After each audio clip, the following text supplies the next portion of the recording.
అమరావతి కేంద్రంగా 2026 జనవరి 1 నుంచి quantum computing కార్యకలాపాలు ప్రారంభించనున్నట్లు ముఖ్యమంత్రి చంద్రబాబు వెల్లడించారు. దేశంలోనే మొదటి అత్యాధునిక క్వాంటమ్ వ్యాలీ టెక్ పార్కును అమరావతిలో నిర్మించనున్నట్టు ప్రకటించారు. ఇందుకు సంబంధించి కీలక ఒప్పందాలు ముఖ్యమంత్రి చంద్రబాబు సమక్షంలో జరిగాయి.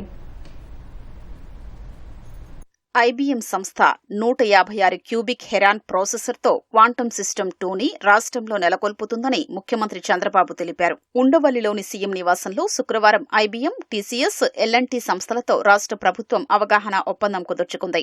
ఐబీఎం, టీసీఎస్, ఎల్ఎన్టీతో జరిగిన ఒప్పందం దేశానికే చరిత్రాత్మకమన్న సీఎం చంద్రబాబు సాంకేతిక రంగంలో కృత్రిమ మేధ, క్వాంటమ్ కంప్యూటింగ్ వంటి కొత్త అవకాశాల్ని అందిపుచ్చుకోవడం ముఖ్యమన్నారు. క్వాంటమ్ కంప్యూటింగ్ భవిష్యత్ పాలనకు, ఆవిష్కరణలకు పునాది అవుతుందని చెప్పారు. అందుకే అమరావతిని క్వాంటమ్ వ్యాలీగా తీర్చిదిద్దారని నిర్ణయించామన్న ఆయన అమెరికాలోని సిలికాన్ వ్యాలీ తరహాలో అమరావతిని తీర్చిదిద్దారని ఐబీఎం, టీసీఎస్ సంస్థలకు సూచించారని తెలిపారు. దేశంలో క్వాంటమ్ ప్రయాణానికి ఐబీఎం క్వాంటమ్ సిస్టమ్ 2 ఏర్పాటు కీలక మలుపు కానుందని అభిప్రాయపడ్డారు. హైదరాబాద్లో హైటెక్ సిటీని 15 నెలల్లో నిర్మించిన అనుభవాన్ని గుర్తుంచుకోవాలన్న చంద్రబాబు అదే స్ఫూర్తితో తక్కువ సమయంలోనే క్వాంటమ్ వ్యాలీని నిర్మించారన్నారు.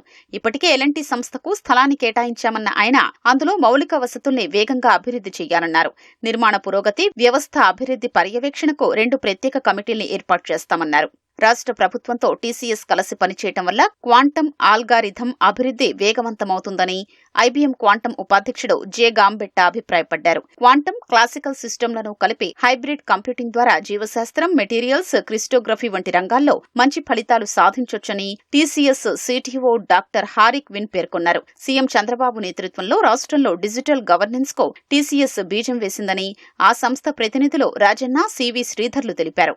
కోయిన్ నెట్వర్క్ ద్వారా 17 రాష్ట్రాల్లో 43 కేంద్రాలకు ప్రత్యక్షంగా లబ్ధి చేకూరుతుందని చెప్పారు. ఈవీ బ్యాటరీల నుంచి ఆర్థిక వ్యవస్థ వరకు క్వాంటమ్ కంప్యూటింగ్తో విస్తృత ఉపయోగాలు ఉంటాయని ఐబీఎం ఉపాధ్యక్షుడు స్కాట్ క్రౌడర్ వెల్లడించారు. తాజాగా కుదిరిన ఒప్పందంతో అమరావతిలో క్వాంటమ్ వ్యాలీ ఏర్పాటుకు తొలి అడుగు పడిందన్నారు.